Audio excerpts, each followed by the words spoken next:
This is Accounting 230 for fraud examination. We will be looking into the Rita Crundwell scandal in Dixon, Illinois. This presentation is built by Amber Ivy and myself, Jamie Gray.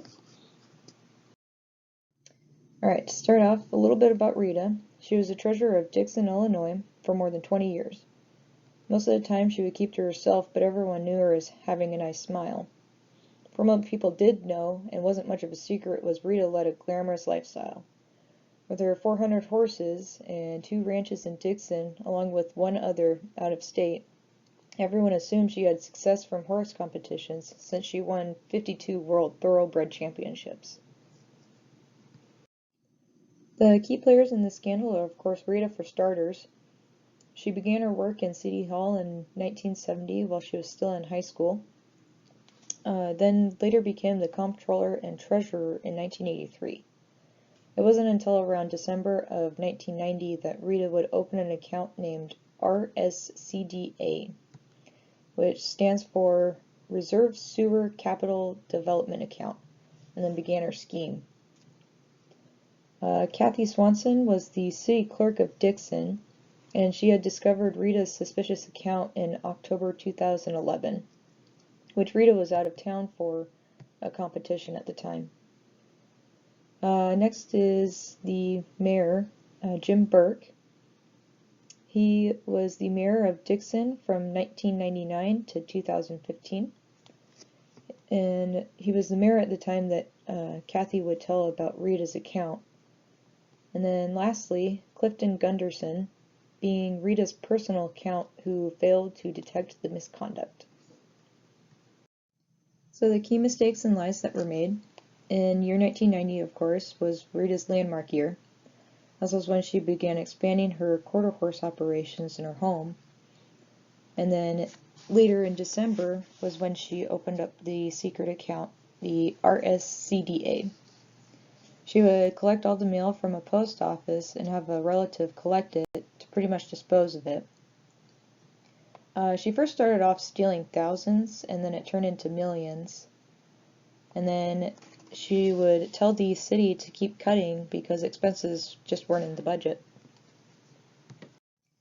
For internal controls that were violated, the most obvious one was there was no supervision.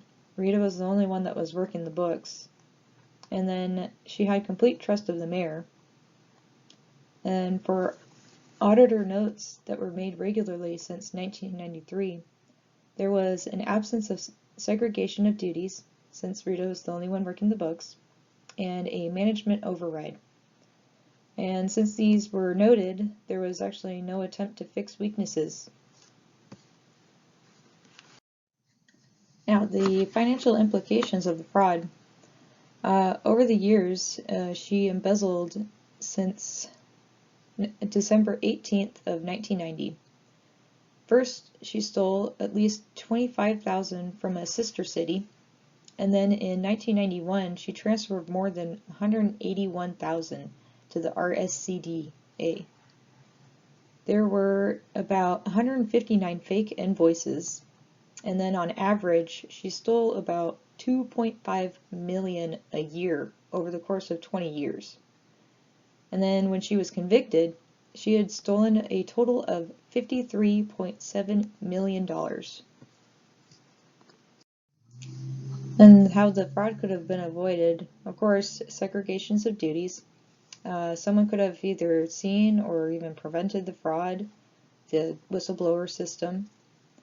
And then documentation and verification of invoice and projects, since she was the one making the invoices for the RSCDA account.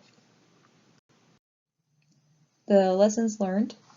The mayor of Dixon, he could have seen the red flags. The most obvious one, of course, was Rita's sudden change in extravagant lifestyle, since this is the most obvious of someone committing fraud.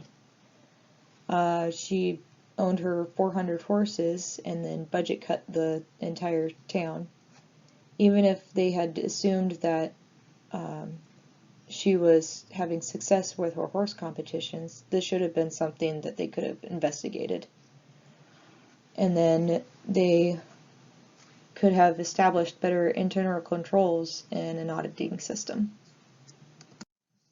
The major outcomes: Dixon had settled for $40 million in penalties against Rita after she pled guilty.